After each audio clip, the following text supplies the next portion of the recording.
अपनी बने बिगड़े रानी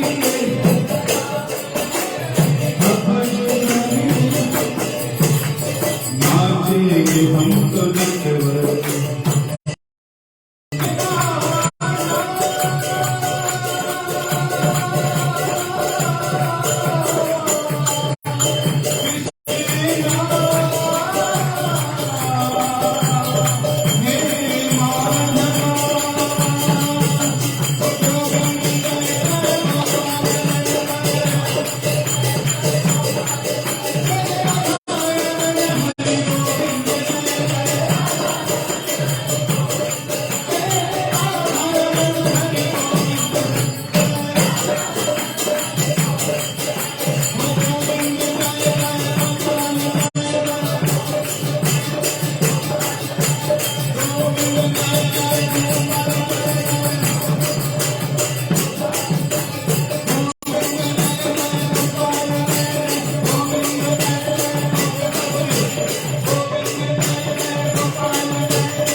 मेरी विनती यही है राधा रानी,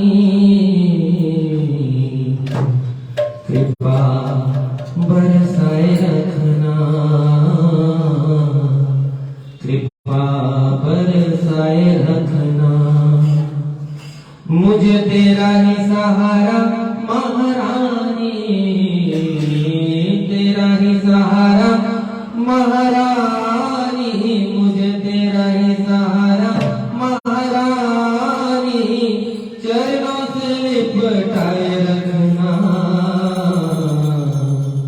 कृपा बरसाए रखना राधा रानी, कृपा बरसाए रखना। मेरी बिनती यही है राधा रानी, कृपा बरसाए रखना, कृपा बरसाए रखना। मेरी बिनती यही है राधा रानी, कृपा बरसाए रखना, बरसाए रखना। मुझे तेरा ही सहारा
श्रील प्रभुपाद भक्ति सिद्धांत सरस्वती गोस्वामी ठाकुर वो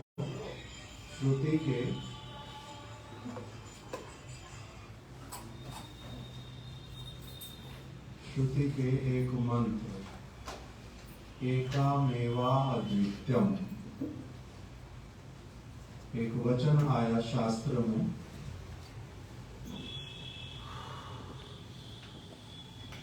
एकमेव अद्वितीयम एकम एवं अद्वितीयम अर्थात भगवान और भगवान की शक्तियां भगवान के नाम भगवान के समस्त परिकर भगवान के सब सेवा के उपकरण ये सभी एक ही यूनिट कहलाते हैं। भगवान भगवान के नाम भगवान के परिकर भगवान का धाम वहाँ के समस्त जो उपकरण गिरिराज गोवर्धन यमुना जी ब्रज के वृक्ष लता पता गैयाएं मयूर कोकिल इत्यादि और जितने समस्त परिकर ये सारे के सारे क्या कहलाते हैं एक यूनिट अर्थात एक साथ में इतना अधिक उनका एकत्व है इतना एकत्व है कि उसमें से किसी भी रस के भक्त को किसी भी उपकरण को वहां से हिलाने डुलाने पर हटाने पर अलग कर देने पर वो यूनिट जो है कभी भी नहीं रहती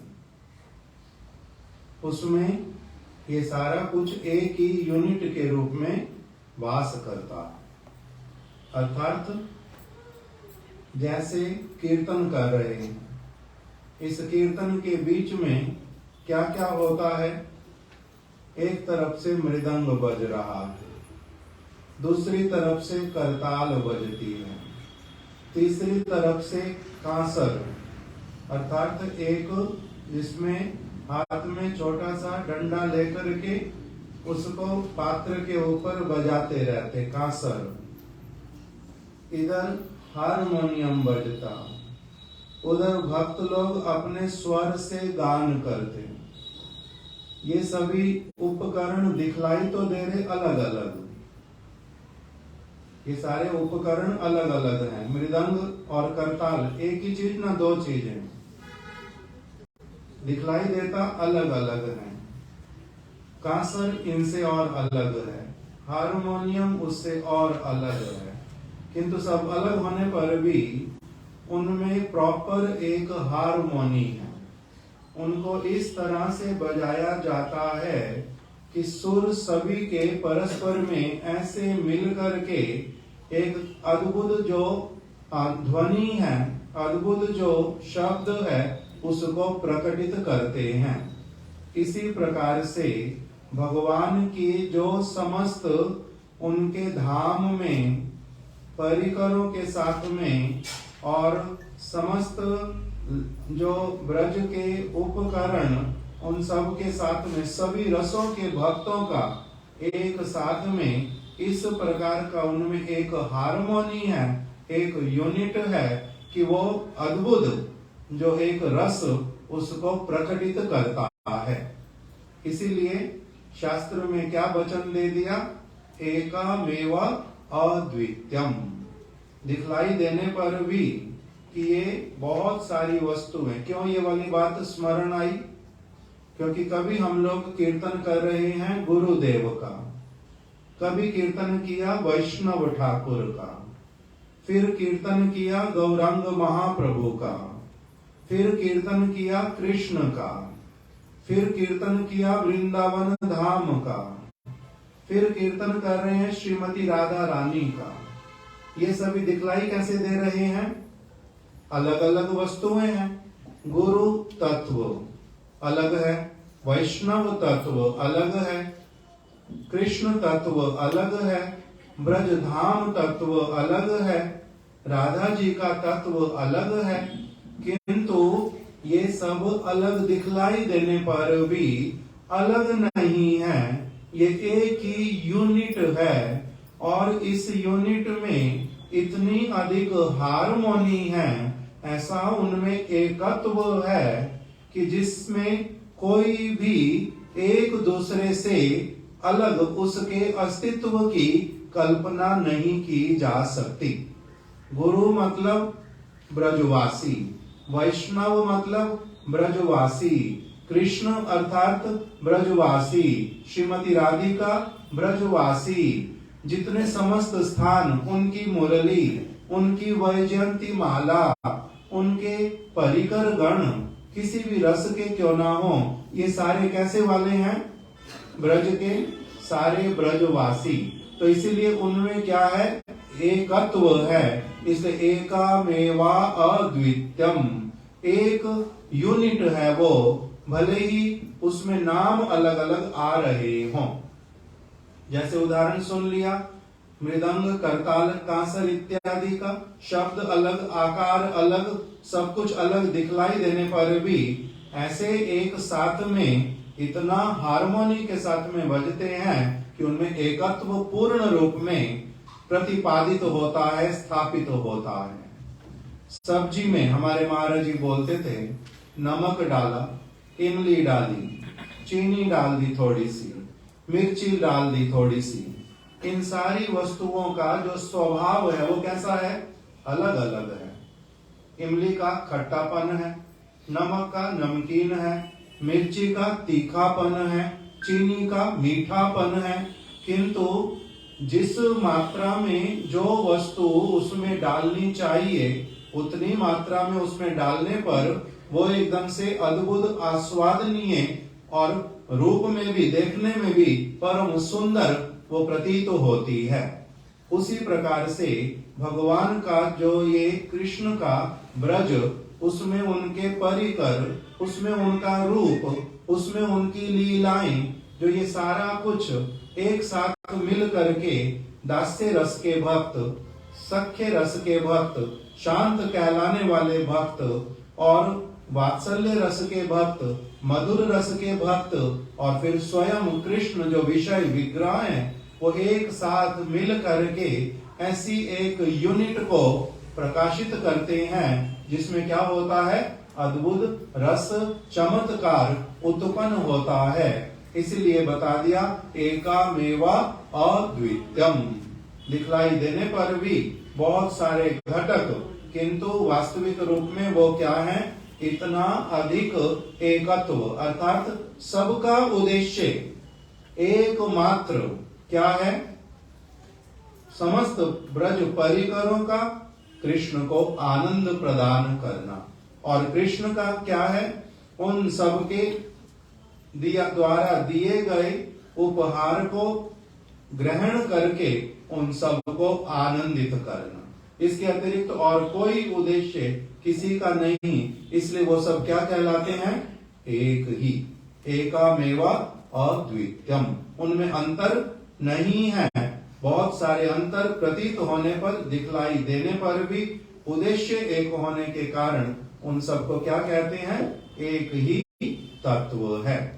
इसलिए जब गुरु वंदना कर रहे, वैष्णव वंदना, कृष्ण वंदना अथवा धाम वंदना अथवा राधा जी के चरणों में निवेदन, ये सब किस में आ जाता है? एक ही तत्व में आता है। एकामेवा अद्वितीयम। कौन सा कीर्तन रह गया अभी? मुकुंदर आपको कीर्तन याद है? कौन सा? वाला कर दो। सुशील प्रभु महामंत्री कर देगा।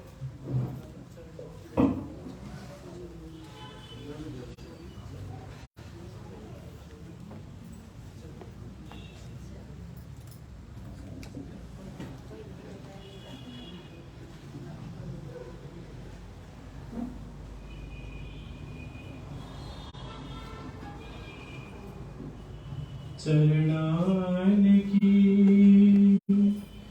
रज पाऊं किशोरी, चरणान की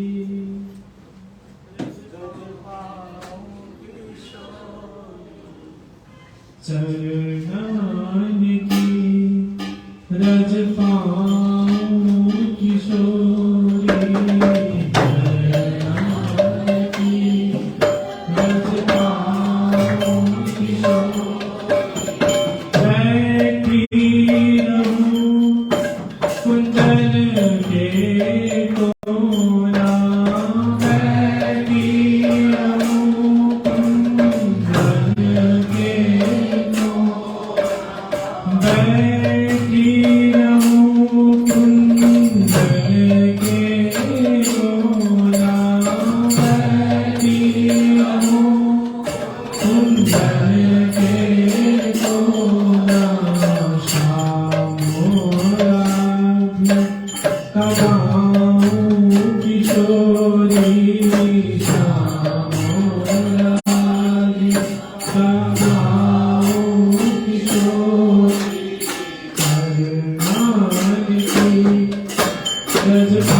कुंदन के कोना बैठी रहूं, कुंदन के कोना बैठी रहूं, कुंदन के कोना सामोला भी तमाऊं किशोरी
Hare Krishna, Krishna Krishna, Krishna Hare Hare, Hare Ram, Ram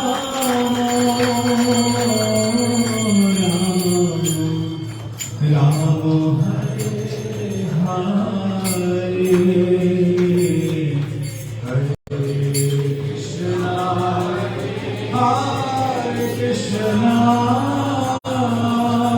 Krishna Krishna, Hare Hare, Hare Ram.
आज शुभ एकादशी तिथि है। इसी एकादशी तिथि के उपलक्ष्य में हम लोग यहाँ पर एकत्रित हुए हैं।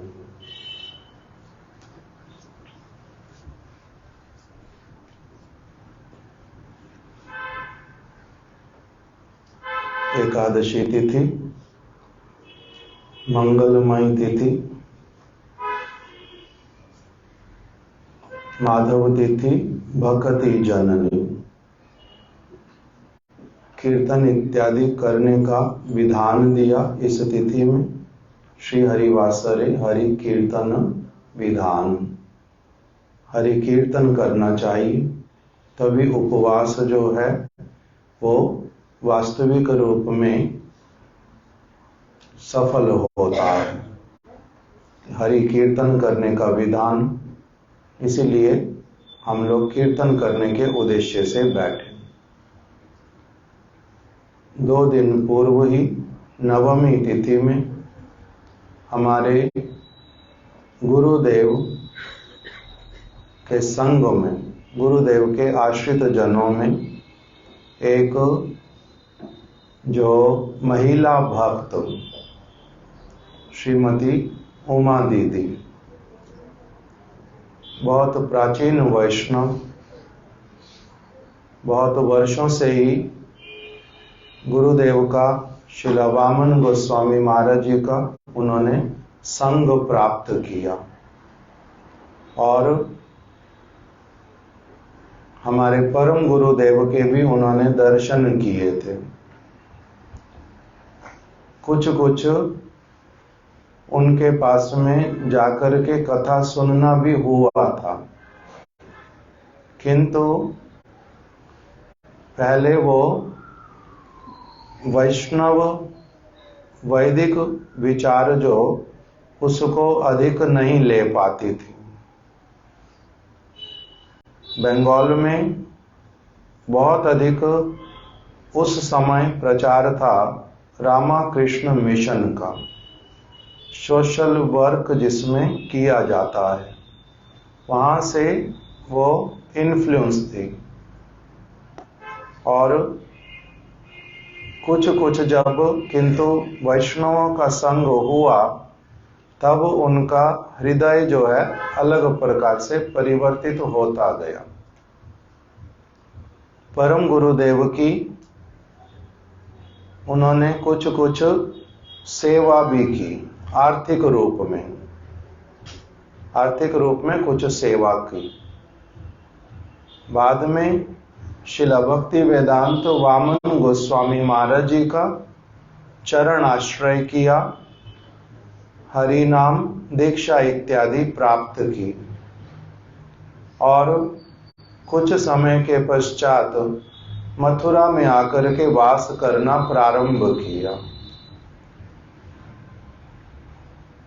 वो बहुत समृद्ध परिवार से, घर में किसी वस्तु का कोई अभाव उस प्रकार का कुछ नहीं था, किंतु भजन करने की प्रबल लालसा जागृत हुई और उनके अपने पास में जो सारा संपत्ति इत्यादि था, उन्होंने उसके द्वारा जगन्नाथपुरी में जो अभी श्री देवानंद गौड़िया मठ का स्थान, उसको खरीदवा करके वहाँ के विग्रह इत्यादि ला करके उनका सब आभूषण वस्त्र इत्यादि भली प्रकार से व्यवस्था करके वो उन्होंने अपने गुरु पाद पद्म के हाथ में समर्पित किया और फिर मथुरा में आकर के गुरुदेव के पास रहने लगे। गुरुदेव ने कथा में एक बार बतलाया, यद्यपि हमारा जो ये आश्रम है यहाँ पर ब्रह्मचारी और सन्यासी लोग ही रहते हैं, कोई महिला आश्रम के भीतर में नहीं रहती, किंतु तब भी हमने अपने आश्रम में उमा को जो एक कमरा दे करके रखा।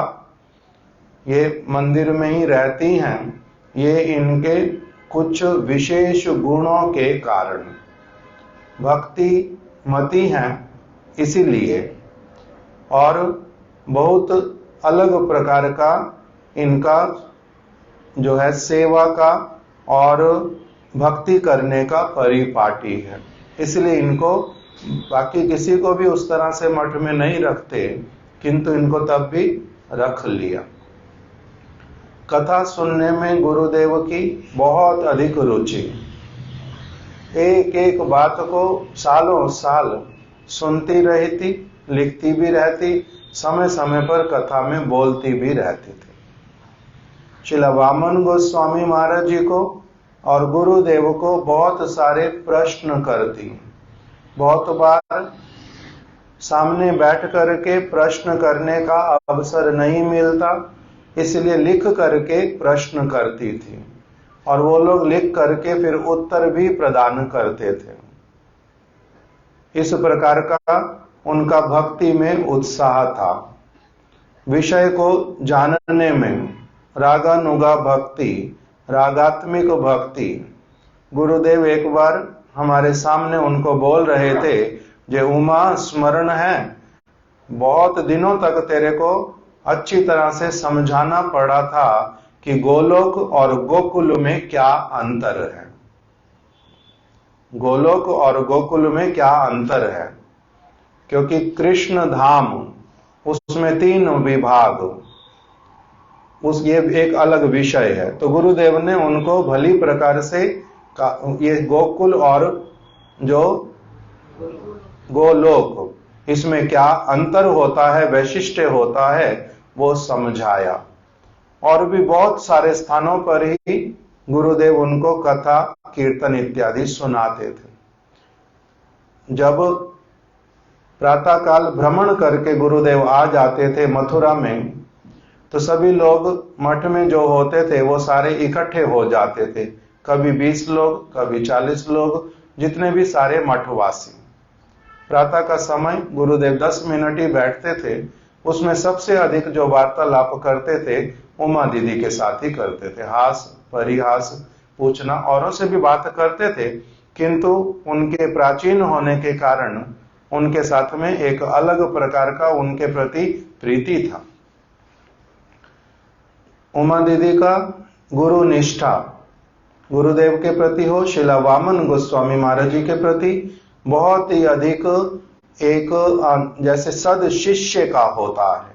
दीक्षा गुरु, शिक्षा गुरु, किस प्रकार से उनका मर्यादा, कैसे उनके साथ में संबंध, इस सब वस्तु को वो लिविंग एग्जाम्पल थी। बड़ी अच्छी प्रकार से सारी सेवाएं करती थी। मंदिर में नित्य प्रति, जब मैं पहले घर से जब जाना प्रारंभ किया मथुरा में, अथवा वृंदावन से जाता था मथुरा में, रात को रह जाता था, सबसे पहले सुबह सुबह वही दिखलाई देती थी जो क्या करती हैं। अभी जहां पर मथुरा में गुरुदेव का कक्ष था, जो प्राय सभी लोगों ने देखा, ऊपर वाला, वहां पर पहले केवल छत थी, फर्श था, और कमरा तो बाद में बना। वहीं पर वो तुलसी के पौधे को लेकर के मंगल आरती से पहले, प्रतिदिन का नियम, मंगल आरती से पहले तुलसी के पौधे को लेकर के अपना आसन बिछा करके आनिक करती थी, बड़े ही शांत बैठ करके। तिलक करना, आनिक करना, और हर रोज ही उनको देखता था सुबह सुबह मंगल आरती से पहले। फिर उन्होंने मंगल आरती से पहले अपना मंदिर में चले जाना और वहीं पर ही परिक्रमा कर लेनी, सभी के आने से पहले। संसार दावानल गुरुपाद पद्म का कीर्तन होगा, उससे पहले ही वो अपनी परिक्रमा कर लेंगी, हरि नाम बोलती रहेंगी और फिर कीर्तन आरती शुरू हुई। आरती समाप्त हो गई, सभी लोग अपने अपने कक्ष में चले जाते। उन माता का नियम लगभग सारे जीवन का, वो चली जाती थी रसोई में और वहां पर ठाकुर जी के जो सारे बर्तन, उसका धोने का उन्होंने अपने आप से सेवा लिया हुआ था, वॉलंटियरली। सब समय उन्होंने वो वाले बर्तन धोने। दूसरी तरफ मंदिर में प्रातः काल का कीर्तन प्रारंभ हो जाता था और वहीं पर बैठे बैठे उन्होंने वही जोर से उच्च स्वर में एक तरफ बर्तन धोती जाती है, दूसरी तरफ जो भी कीर्तन भक्त लोग करते हैं उनके साथ साथ में सारे कीर्तन करती हैं। इधर इनकी ये सेवा हो जाती, उधर प्राय कीर्तन पूरे हो जाते, फिर कथा सुनने के लिए बैठ जाते। फिर उसके बाद में अपने कक्ष में जाकर के कुछ हरि नाम करना, कुछ प्रसाद लेना, वो सब करते। फिर रसोई में जाकर के ठाकुर जी के लिए कुछ कुछ भोग बनाती, वो भी उनका नित्य प्रति का नियम। हर रोज ही ठाकुर जी के लिए कुछ ना कुछ बनाना ही बनाना है उसने। इस प्रकार से बड़े निष्ठा पूर्वक और स्थान स्थान पर प्रचार के उद्देश्य से भी गए। बहुत जो एक ढिंडोरा पीट करके या फिर बहुत कुछ उसमें रंग लगा करके वैसे वाला नहीं करने पर भी गुरुदेव की, शिला वामन गोस्वामी महाराज जी की जो एक सिंसियर साधक जिस प्रकार से भजन करता है, उस प्रकार से सभी स्थानों पर जाकर के उन्होंने कथा कीर्तन इत्यादि किया, भक्तों को बड़ा स्नेह किया। प्रकाशन की सेवा हो, परिक्रमा में जाना हो, दर्शनों पर जाना हो, सब चीज में बड़े उत्साह के साथ में। वैष्णवों की सेवा हो, उनके कक्ष में कोई भी चला जाए और उनको प्रसाद देना, प्रसाद भली प्रकार से पवाना और बड़े प्रेम के साथ में वैष्णवी जो एक रीति उसके अनुसार उनके साथ में संबंध रखना, ये उनका एक बहुत ही निर्मल स्वभाव था। उन्हीं के अभी नवमी में, आज एकादशी, नवमी 2 दिन पूर्व उन्होंने अपना इस जगत से जो अप्रकट होने का भगवत इच्छा से उनका नवमी के दिन में प्रातः काल उनका इस जगत से जाना हुआ। उसी के उपलक्ष्य में हमारे विपिन प्रभु जी भी थोड़ा सा उनके विषय में हम लोगों को कुछ श्रवण करा देंगे।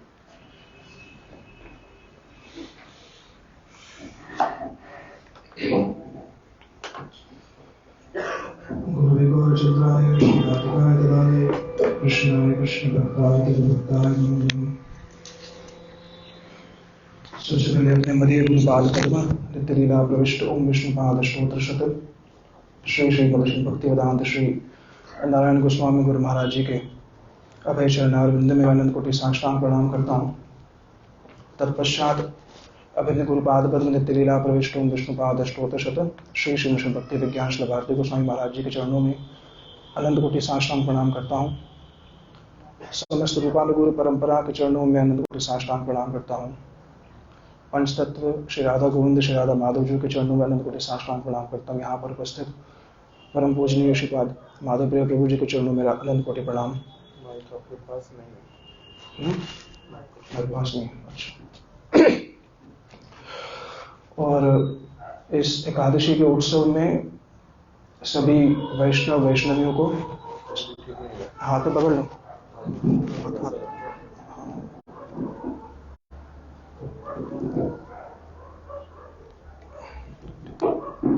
अब ठीक है।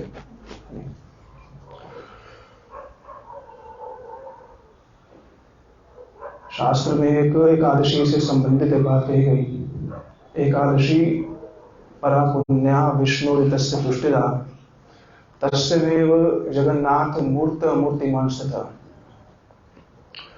श्री भगवान जो है जब इस जगत में अवतीर्ण होते हैं तो भगवान अनेक अनेक रूपों में अपना विस्तार करते हैं।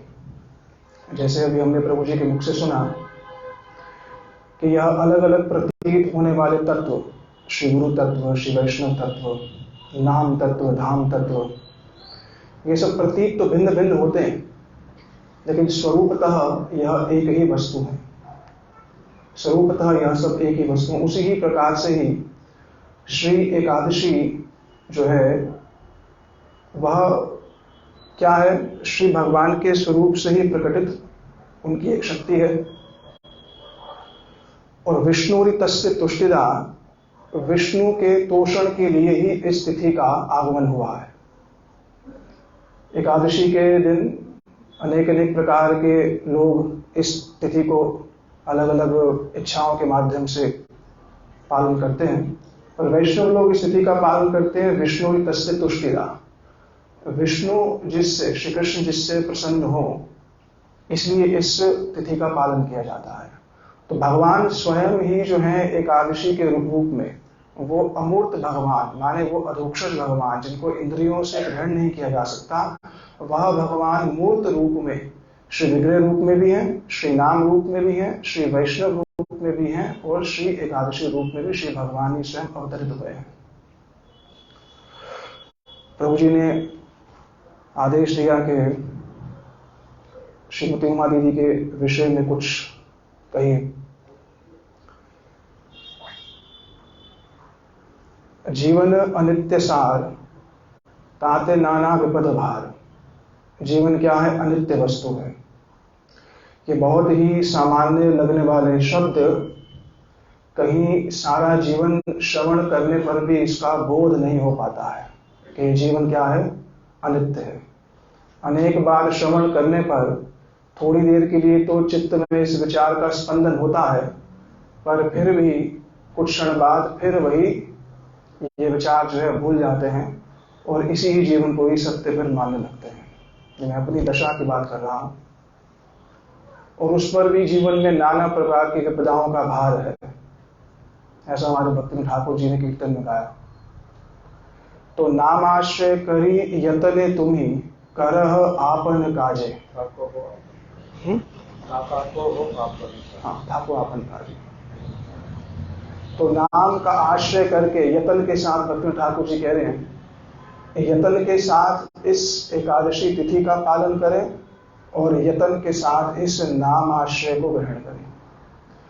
अब यह नाम आश्रय यत्न से ग्रहण कैसे होगा? यह श्रीमती उमा दीदी के जीवन में प्रत्यक्ष रूप से लक्षित होता था। जैसे प्रभु जी ने अभी बताया कि उनकी नियम निष्ठा एक बहुत सर्वश्रेष्ठ उदाहरण के रूप में प्रस्तुत है। नियमावली जो है वही ही जो है क्रमशः जीव के चित्त की शुद्धि करती है। अभ्यासन कौन्तेय वैराग्य जनोयति। नियम निष्ठा जो है वही ही जो है जीव की चित्त की जो है उन्नति करती है, और उनके जीवन में यह एक चीज जब भी उनसे मिले, जब भी उनका दर्शन किया या वैष्णव ने स्वतः ही कृपा करके दर्शन कराया, दृष्टा दर्शनीय और दर्शन, जैसे हमारे प्रभुपाद जी कहते थे कि वैष्णव दर्शन हम करने जाएं या श्री विग्रह दर्शन हम करने जाएं, यह रीति उपयुक्त नहीं है। वैष्णव स्वतः ही अपना दर्शन देता है। तो उनको देखते थे कि इतनी वृद्ध होने के पश्चात भी अपने जब कक्ष से बाहर निकलती थी तो बाहर निकल करके श्री राधा गोपीनाथ जी की परिक्रमा अवश्य करना होता था उनका। संध्या के समय, जैसे मंगला के समय उनकी उपस्थिति वह तो हमने नहीं देखी, श्रवण किया है, लेकिन संध्या के समय उनकी उपस्थिति प्रत्येक आरती में देखा। और ऐसी उनकी विशेषता थी कि कोई भी व्यक्ति कथा कह रहा है, और कल परसों सुनने को भी मिला कि कोई भी व्यक्ति कथा कह रहा है, गुरुपाद बंद की कथा के प्रति तो उनका विशेष अनुराग था ही सही, कोई भी व्यक्ति अगर कथा कह रहा है तो उस व्यक्ति की कथा श्रवण करने के लिए वहां पर हमेशा उपस्थित होती थी। पिछले कुछ वर्षों से श्री गोपीनाथ भवन में संध्या के समय मैंने कुछ बार कथा कही, कुछ तिथियों पर कही, कुछ वैसे ही कहने का अवसर मिला, तो मैं देखता था कि मेरे सामने श्रीमती उमा दीदी बैठी हुई हैं और बड़ी एकाग्रता से जो मैं कह रहा हूँ उसको सुन रही हैं। तो मैंने उन्हें एक दिन कहा कि दीदी, मैं कहाँ विषय आसक्त, विषय रक्त, और कहाँ आपका भजन साम्राज्य, कहाँ आपका भजन साम्राज्य ऐसा। और मेरे को आपके सामने कहने में अत्यंत संकोच होता है। इतना श्रेष्ठ वैष्णव, जिसका 60-70 साल का तो वैष्णव जीवन ही रहा, समर्पण जीवन रहा, और परम गुरुदेव से लेकर के हमारे श्री भक्ति रक्षक श्रीधर गोस्वामी महाराज जी और अन्य जितने भी हमारे संप्रदाय में आचार्य वर्ग हुए हैं, उनकी सेवा करने का उनको अवसर प्राप्त हुआ। तो कहा आपकी परिस्थिति मेरे को तो आपके निकट बैठ करके सुनना चाहिए, और दुराग्रह देखो मेरा कि हाथ में माइक पकड़ के आपके सामने कुछ कह रहे हैं। मैं तो वो माताएं कुछ कह देती हैं कहने के लिए, 2-4 बात हम कह देते हैं, लेकिन आप जैसा जो भजन जो हम देखते हैं आपका, तो उन्होंने मेरे को एक बात कही कि जो भी कह रहे हो, जो भी सुन रहे हो, अगर उसको पालन कर रहे हो तो कहने का अधिकार तुम्हें मिल गया है। जो भी वस्तु आप कह रहे हैं, अगर उस वस्तु को आप पालन कर रहे हैं तो तुम कहने के अधिकारी हो। एक बार जब मैं कथा कह रहा था तो कुछ 2-4-5 श्लोक इत्यादि मैंने कह दिए, तो उन्होंने मेरे को एक बहुत ही गंभीर बात कही। उन्होंने कहा, मैं कोई भी वो बात नहीं कहती जो मैंने अपने गुरुपाद पद्म से श्री भक्ति वेदांत वामन गोस्वामी महाराज जी से अपनी गुरु परंपरा से नहीं सुनी, क्योंकि मैं थोड़े शास्त्र के यहाँ श्लोक लिए, थोड़े वहां से लिया, थोड़ा वहां से लिया, उसको एक प्रस्तुति कर देते हैं हम, हैं। तो दीदी ने बोला, मैं कुछ ज्यादा जानती नहीं, मैं केवल वही कहती हूँ जो मैंने अपने गुरुपाद पद्म से सुना है। और यह उनकी इस संप्रदाय के प्रति, वह उनकी गुरुपाद के प्रति जो निष्ठा थी कि उनके प्रति ही उनका जीवन संपूर्ण रूप से समर्पित था।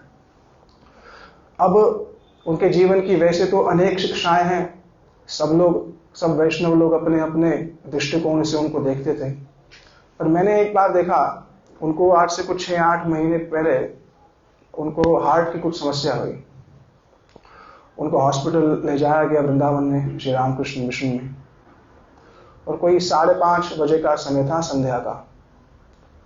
तो हम जब वहां गए तो दीदी ने पूछा कि समय क्या है, तो उनको कहा 5:30 बजे हैं। ओह, मैं आने कर लेती हूँ। अभी हार्ट अटैक हुआ है उनको। हार्ट अटैक की क्या परिस्थिति होती है, लेकिन उस परिस्थिति के अंदर भी उन्होंने कहा समय हो गया 5:30, चलो मैं अपना आने जो है अभी ही कर लेती हूँ। और यह अंतिम समय तक भी उनके मुख से जो था हरिनाम ही जो है प्रकट हो रहा था, अंतिम समय तक। तो वो जो भगवान ने कहा है ना कि अभ्यास अनुकौंत है, वो अभ्यास जो रहा उनका, उस अभ्यास के कारण ही जो है यह वस्तु संभव हो पाई। और वैष्णव लोग अपने जीवन के माध्यम से अनेक शिक्षा दे जाते हैं, अनेक शिक्षा दे जाते हैं कि जब बिल्कुल अंत काल में उनकी जब वो इस धराधाम से अपने समस्त लीला का जो है उसको समाप्त कर रही थी, तो उस समय अपने शरीर पर उन्होंने आए हुए कष्ट को भी व्यक्त किया। मानो संकेत दे दिया कि देखो, जब शरीर छूटेगा तो बहुत भीषण कष्ट होगा। अभी उसकी कल्पना भी नहीं की जा सकती है। वैष्णव लोगों को कोई कष्ट होता नहीं है, केवल शिक्षा देने के लिए ही स्वयं पर वो कष्ट इत्यादि लेकर के बताते हैं कि देखो, अगर तुमने अभ्यास नहीं किया, अगर तुमने वैष्णवोचित जीवन पालन नहीं किया, तो यह मृत्यु का जो कष्ट है वह अत्यंत ही भयानक जो है हो सकता है। ये भी उन्होंने संकेत में दिखाया।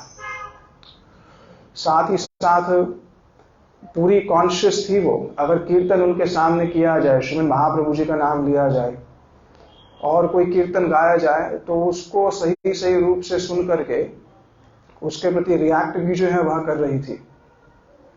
एक समय मैं उनके पास बैठा हुआ था और उनसे मैंने वैसे ही पूछा कि भजन कैसे हम करें, भजन आरंभ कैसे करें, भजन होता क्या है। तो उन्होंने कहा, देखो, भजन का जो सर्वस्व है, भजन का जो सार है, वह है हरि नाम। तुम कहो बहुत, तुम कहने वाले हो, प्रचार करने वाले हो, वो बात अच्छी है, वो सब सही, सब कुछ सही है, लेकिन अपने साधन से कभी भी कॉम्प्रोमाइज मत करना। अगर अपने साधन से कॉम्प्रोमाइज कर लोगे, मानो केवल और केवल कहते ही रहोगे और उस पर कॉम्प्रोमाइज कर लोगे, तो तुम्हें विशेष लाभ जो है होने नहीं वाला है। तो ऐसा उनका एक वैष्णवोचित व्यवहार और जीवन हमने देखा। कल श्रीपाद गोकुलचंद प्रभु ने उनके जीवन की एक बड़ी सुंदर घटना ही बताई, वह भी मैं आपके साथ साझा कर देता हूँ। श्रीपाद गोकुलचंद प्रभु जी, आप सब लोग जानते हैं कि चैतन्य चरितामृत पर उन्होंने काम किया है, उसका अनुवाद किया है। तो श्रीमती उमा दीदी ने उनसे एक समय पूछा कि आपका अनुवाद कैसे चल रहा है। तो उन्होंने कहा कि अनुवाद ठीक है और प्रथम जो आदि लीला है वो प्रकाशित हो गई है। तो उन्होंने कहा इसको प्रकाशित करने के लिए धन, तो उन्होंने कहा धन की व्यवस्था हो गई है। तो श्रीमती उमा देवी ने कहा कि आप धन की चिंता मत करना, हाँ मैं आपको धन दे दूंगी, आप केवल और केवल प्रकाशन कार्य करना, इसी सेवा को करना। तो जब वो विदेश गई, बोली मैं विदेश जाती हूँ, मेरे को लोग कुछ ना कुछ थोड़ा बहुत धन दे देते हैं।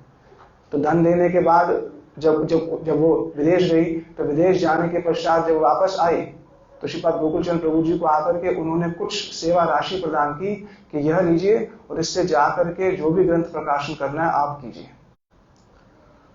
स्वयं के लिए उन्होंने किसी भी प्रकार की कि मैं स्वयं कुछ संचय कर लूं कि भविष्य में मेरा क्या होगा, ऐसी चिंता जो थी उनके जीवन में कभी दिखती नहीं थी। और उनके निकट जब भी हम जाते थे, ऐसे लगता था जैसे उनका नाम श्रीमती उमा है ना, तो उमा शब्द कहीं ना कहीं मातृ शक्ति का द्योतक है, मातृ शक्ति का द्योतक है। वो भवानी शब्द, उमा शब्द वो मातृ शक्ति को इंगित करता है। और उनका वो जो वात्सल्य था मुझ जैसे व्यक्ति के प्रति भी, वह स्पष्ट रूप से जो है प्रकट होता था। वो पूछती थी कि क्या कर रहे हो, क्या पढ़ रहे हो, कैसा तुम्हारा जो है नाम चल रहा है। तो ऐसी कुछ घटनाएं उनके साथ हुई।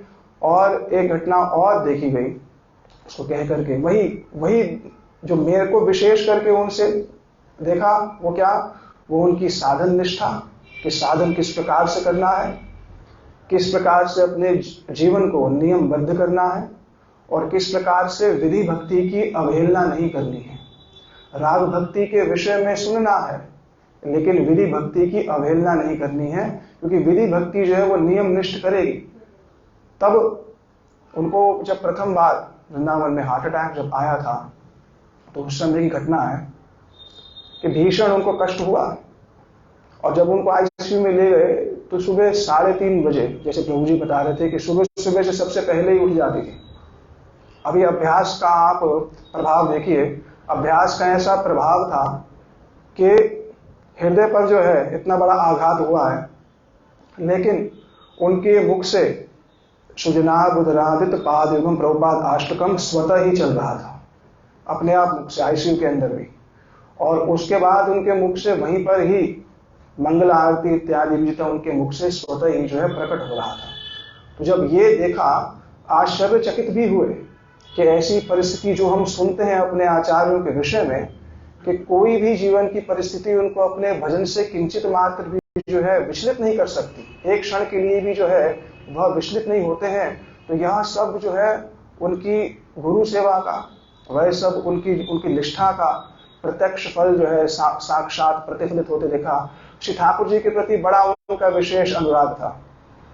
श्रीमती रंगा दीदी बता रही थी कल के पीछे, राधा अष्टमी के दिन श्री राधा गोपीनाथ जी को जब वस्त्र दिए गए, आभूषण दिए गए, तो उनमें श्री राधिका के जो कुंडल थे वह कुंडल नहीं दिए। तो दीदी का जी जो नजर थी वो इतनी सूक्ष्म थी, उन्होंने कहा ये श्री राधा रानी को आपने कुंडल जो है वो नहीं दिए। तो उन्होंने कहा तो श्रृंगार हो गया। बोले नहीं, अब जब आप जो है कुंडल दीजिए। तो थोड़ा आनाकानी करने लगे, अब फिर से पूरा श्रृंगार जो है करना पड़ेगा। तो अपने रूम में गई, बोली दुखी हूं मैं, बोले श्री राधिका को कुंडल जो है देने चाहिए। तो फिर उन्होंने जाकर के पुजारी से आग्रह किया कि आप एक बार फिर करिए। तो श्रीमती रंगा दीदी कहती हैं बहुत फाइन उनका वो रहता था, सेवा करती थी तो इस प्रकार से करती थी। कल एक और घटना सुनी कि अगर कोई व्यक्ति आलू को अगर काटता ना, आलू को काटते समय, तो बारीकी जो है ना आलू की वो एक होनी चाहिए, अलग अलग जो है नहीं होनी चाहिए। जैसे हमारे श्री भक्तिवेदांत वामन गोस्वामी महाराज जी के जीवन में भी आता है कि जब वो रंधन कार्य करते थे तो सेवा इस प्रकार से करते थे जैसे श्री प्रिया जी की सखियां निकुंज में उनकी सेवा करती है, बिल्कुल फाइन। क्योंकि ये धाम प्रैक्टिस का है तो वो धाम परफेक्शन का है, तो प्रैक्टिस से ही परफेक्शन की ओर जाना होता है।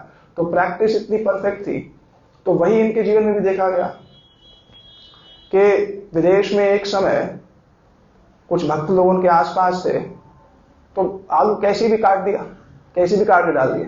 तो श्रीमती उमा देवी ने कहा ये क्या तुमने अलग अलग साइज के जो है आकार के आलू काट दिए। तो भक्त ने बोला कि उससे क्या होता है, खाना ही तो है भाई, आलू तो खाना है, चाहे छोटे आकार का हो चाहे बड़े आकार का हो, उससे क्या फर्क पड़ेगा।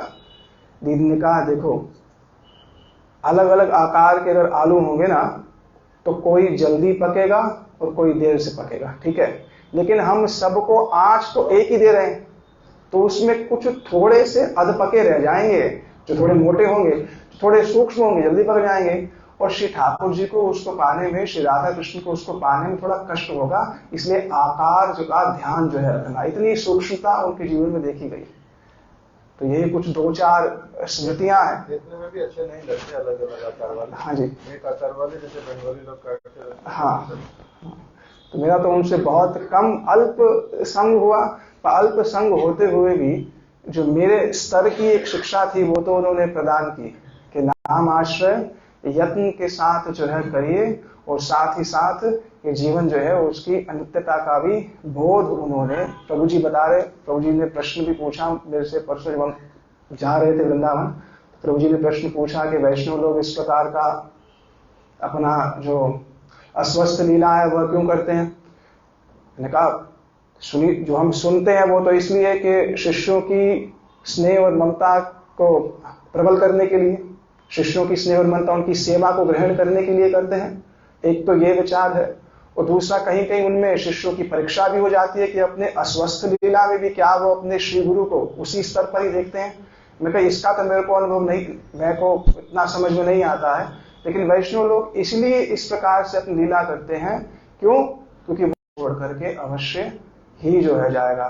तो प्रभु जी ने कहा कि श्री भगवान भी जब इस जगत में आते हैं कुछ समय तक अपनी लीला संपादन करते हैं और चले जाते हैं। तो वैष्णव लोग भी ये दिखाते हैं कि अनित्य जगत है, लेकिन इस अनित्य जगत में नित्य वस्तु का संधान कैसा करना है वो भी साथ साथ शिक्षा दे जाते हैं। तो यह कुछ 2-4 बात मेरे को स्मरण हो उनकी शिक्षा मूलक, गुरुदेव कहते हैं ना तत्व मूलक और शिक्षा समन्वित। वैष्णव का चरित्र कैसा है, तत्व मूलक है और साथ साथ शिक्षा समन्वित भी है। तो उनसे जो 1-2 बहुत महत्वपूर्ण शिक्षा जो है वो ग्रहण की है, उसको पालन करने का बल जो है वह प्रदान करें। गुरुपाद पद्म से भी यही प्रार्थना है कि ऐसे ही वैष्णवों के निकट कुछ बाह्य रूप से अगर कुछ सेवा करने का अवसर प्राप्त मिले तो वो कोटि शास्त्र पढ़ने से भी आगे हो जाता है। बहुत शास्त्र पढ़ने पर भी जो बात समझ में नहीं आती है वो किसी व्यक्ति को इस प्रकार से, किसी वैष्णव को इस प्रकार से भजन करते हो बात तक उसी तत्क्षणात ही समझ में आ जाती है। अब ये समझी हुई बात केवल उनकी तिथि तक सीमित ना रह जाए, ये केवल वाक पुष्पांजलि तक सीमित ना रह जाए, इसके लिए ही गुरु जी से और श्रीमती उमा देवी से ही जो पुनः पुनः प्रार्थना है, उनसे निवेदन है कि वह अपने द्वारा दी गई शिक्षा को पालन करने का जो है बल जो है प्रदान करें। वांछा कल्पतरुभ्यश्च कृपा सिंधुभ्येव च पतितानां पावनेभ्यो वैष्णवेभ्यो नमः।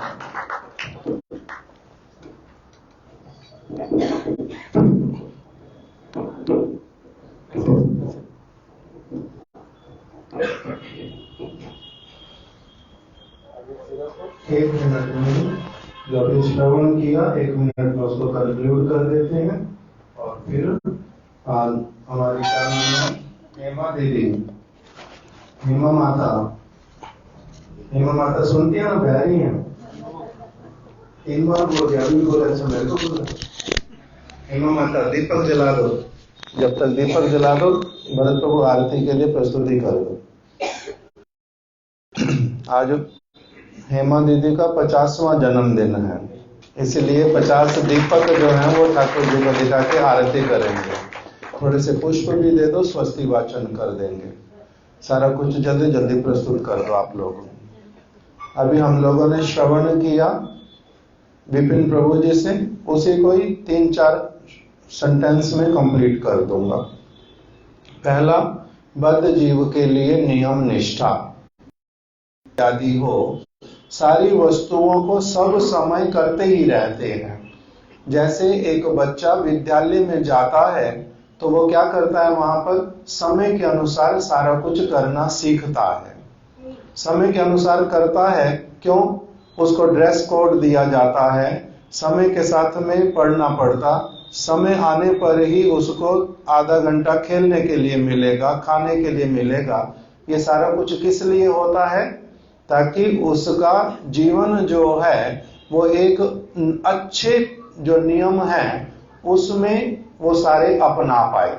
अपने जीवन में अच्छे नियमों को अपनाने से उसका सारा कुछ अच्छा रहता है। इसीलिए जो वैष्णव लोग हैं वो भी क्या करते हैं, उनके भी अपने नियम निष्ठा है।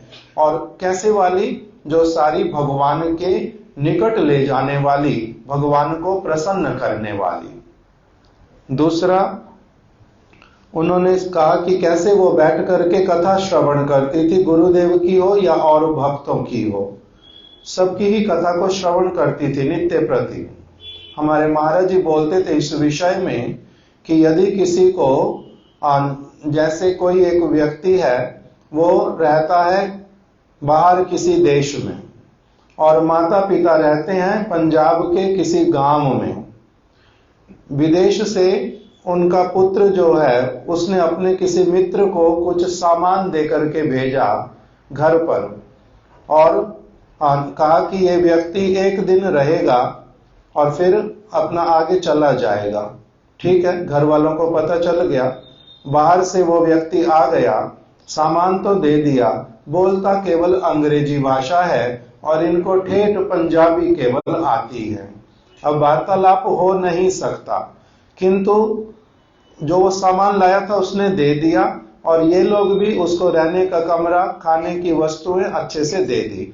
वो तो इशारों से हो गया, किंतु तब भी क्योंकि ये वहां से आया है और हमारे बच्चे के साथ में रहता है, इसीलिए उससे कुछ ना कुछ पूछते हैं इशारे से। अपने बच्चे का नाम लेकर के, खाता क्या है, कितने बजे सोता है, अलग अलग बातें उससे पूछते हैं और वो भी फिर थोड़ा थोड़ा इशारे में बताता है, उसी में ही आनंद होता है। तो जब भाषा भी नहीं आती, कुछ नहीं आता, उससे इतना पूछने की क्या आवश्यकता है?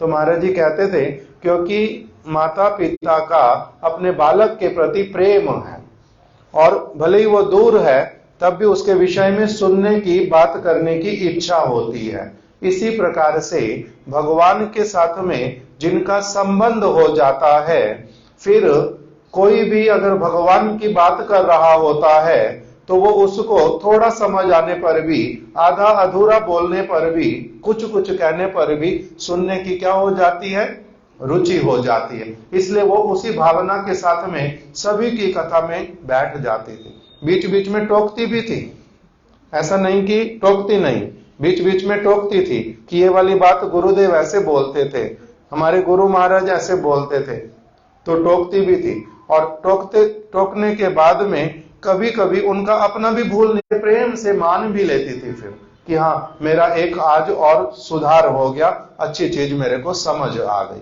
तो उस तरह से बड़े लाइट मोड में बैठ करके सुनना और सुनाना, किसी का भूल निकालना और फिर अपनी भूल सुधार करवा लेना, इस प्रकार का एक बड़ा सरल हृदय वाला गुण था, इस प्रकार का उनका स्वभाव। तीसरी बात इन्होंने कही कि उन्होंने कहा बोलने का अधिकार आ जाता जब तुम पालन करोगे।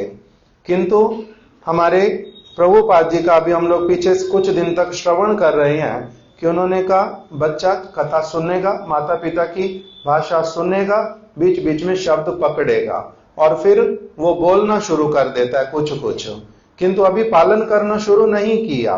तो इसीलिए सब समय पालन करने के बाद में अधिकार आता बोलने का, ये वाली बात नहीं है। पालन करने के बाद बोलने का अधिकार गुरु के रूप में आता, किंतु उससे पहले जो बोलते हैं वो किसके लिए बोलते हैं? अपने लिए। जैसे प्रभुपाद जी ने कहा कीर्तन करना, और तुम्हारे जो बंधुगण होंगे वो तुम्हारा क्या करेंगे? संशोधन कर देंगे चैत्य गुरु तुम्हारे को हृदय में बता देंगे, तुम्हारी जो भूल है इसको पकड़ो। तो इस प्रकार से बोलने का अधिकार पालन करने पर आता किस रूप में? गुरु के रूप में, क्योंकि गुरु कहने से ही उसका अर्थ क्या होता है? Perfect personality. और एक शब्द प्रभुपाद जी और बोलते थे, स्पॉटलेस पर्सनैलिटी। वो स्पॉटलेस होंगे, उनमें कोई भूल नहीं होगी, उसमें कोई व्यक्ति और सुधार नहीं कर पाएगा। एक देशीय उदाहरण बोल सकते हो, बहुदेशीय भी बोल सकते, किंतु भूल कदापि नहीं होगी उनकी, नहीं तो उनका शब्द गुरु नहीं होगा। वो ऐसा कहती कि बोलते रहो अपने आप, मतलब आचरण में भी चीजें आएंगी। ऐसा कुछ जी, बोलते बोलते आचरण में भी आएंगे, कोई बात नहीं। कोई तब भी अगर उन्होंने बोला भी, मैं तो कह ही रहा हूं ना, हमारा तो उनके साथ इसी प्रकार का चलता था कि उन्होंने हमारी भूल पकड़नी, हमने भी उनकी पकड़नी, एक दूसरे को बताना भी, डिस्कस भी करना, आगे कंक्लूजन पे भी पहुंचना। बहुत बार ही यही होता था, चाहे जो भी कथा करता था वो दीदी आराम से अपना बैठ के सुनते थे।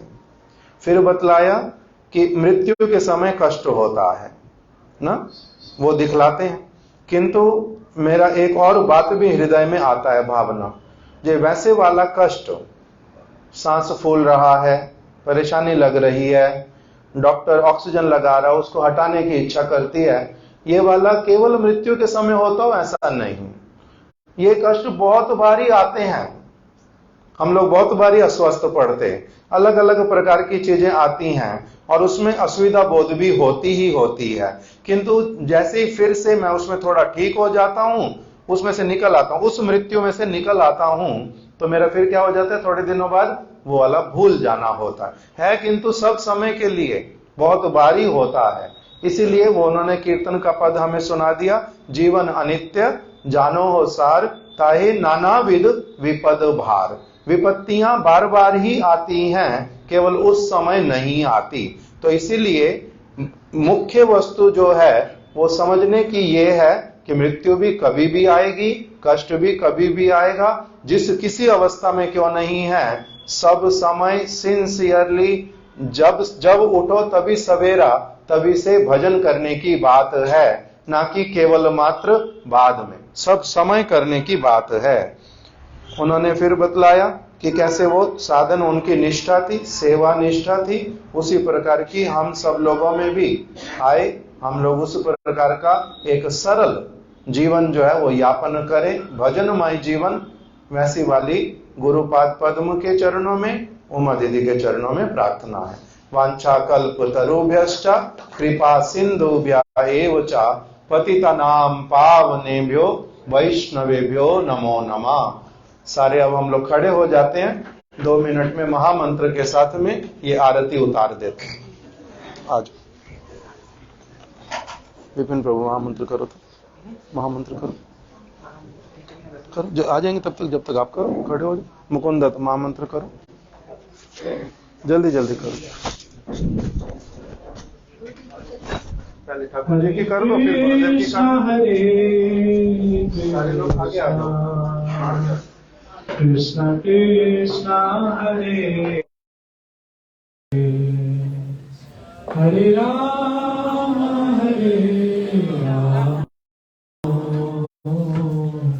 राम राम हरे हरे, हरे कृष्ण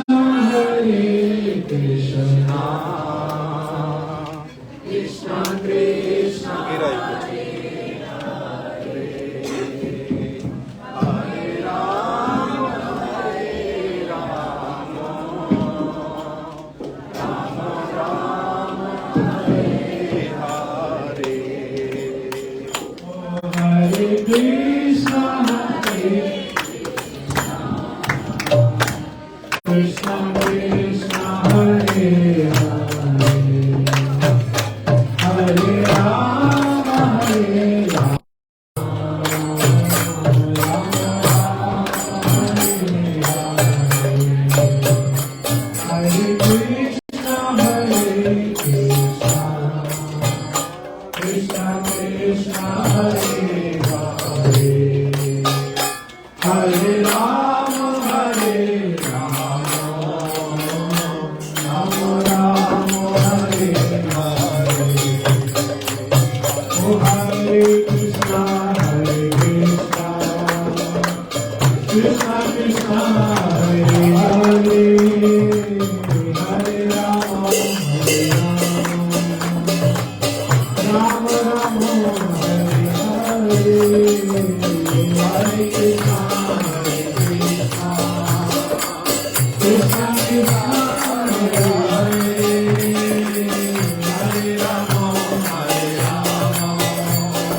सभी लोग अपने हाथ में पुष्प ले लो और क्या नाम है, हेमा माता के ऊपर बरसाते जाओ।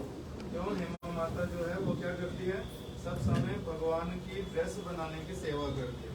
उसको कपड़े पहनाने का ठाकुर जी को बहुत शौक। चाहे हम बहुत बार अच्छे वाले कपड़े बनाती है, कभी कभी ऐसे बनाती है हमारे को पसंद नहीं आते, ना मेरे को ना और हमारे भक्तों को, और उनको हम लोग डांट भी देते, किंतु उसने मानना नहीं।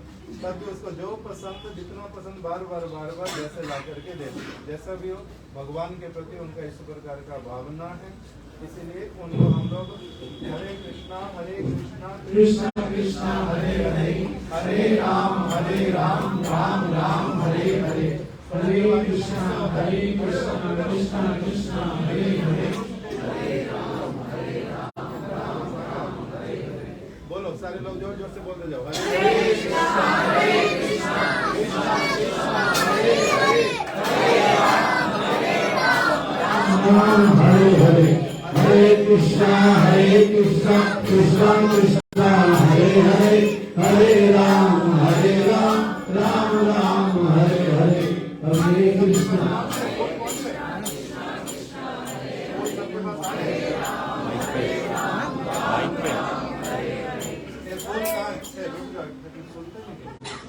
ये फूल कौन बांट रहा है? उधर दीदी बांट कौन सी दीदी? दे दो सबको दे दो। हरे कृष्णा कृष्णा कृष्णा हरे हरे, हरे राम राम राम हरे हरे, हरे कृष्णा कृष्णा कृष्णा हरे हरे, हरे राम राम राम हरे हरे, हरे कृष्णा कृष्णा कृष्णा हरे हरे, हरे राम राम राम हरे हरे। और प्रेमानंदे हरि हरि बोल। हरि हरि बोल। चलो अभी सभी प्रसाद के लिए बैठते, देर हो गया बहुत।